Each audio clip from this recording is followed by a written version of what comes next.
These are important for the citizens to know where you're spending money. This used to be a part of the regular agenda. Somewhere along the way, you decided it just needed to be voted on in one fell swoop. I wish we could restore that back the way it used to be. Thank you. Good morning, Council and Mayor. Tammy Fogel, resident of Abilene. I was not going to speak, but I'm very convicted that there are things that are happening in these meetings that are very important for the citizens to know about, and until we start to understand what's going on in these meetings, we can't really begin to have these healthy conversations like have already been mentioned before. There's a couple things I thought was really important to note. I believe it is number 8, where is a resolution to work with the auditorium step aisle lighting. While it's $130,000 to fix much-needed repairs, which the memo stated that the city is already paying insurance claims or having to make insurance claims due to people being injured for this issue, which leads me to ask, how much are we paying for insurance claims, or is that covered?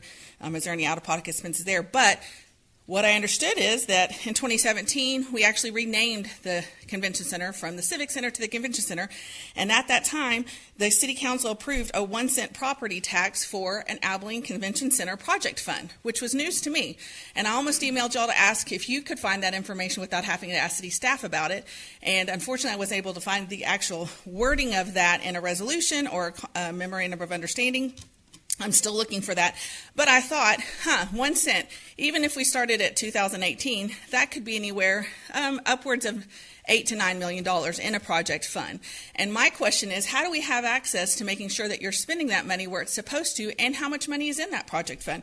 Because I do know that there are some desires to improve the convention center, upwards of $70 million. And so I'm just curious as to how much is in that project fund, and I'm glad the fund is there. Now why don't we do that for the streets? Why don't we have a repair fund, a property tax set aside for repairing our streets, not just for maintenance? The other two things I wanted to talk about briefly was the airport improvement program grants that we're getting, or the terminal program grant.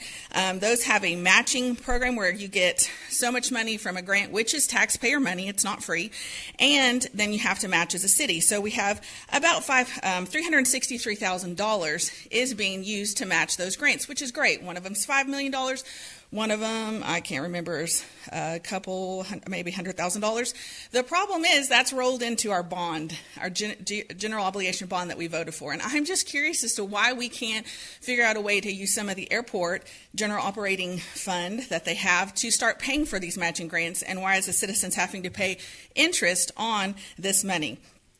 I think that's it. And then again, just that the phase 1 of the new integrated infrastructure management plan for the water department is about $367,000, and that's also coming out of the water capital improvement project plan fund. These are important for the citizens to know where you're spending money. This used to be a part of the regular agenda. Somewhere along the way, you decided it just needed to be voted on in one fell swoop. I wish we could restore that back the way it used to be. Thank you.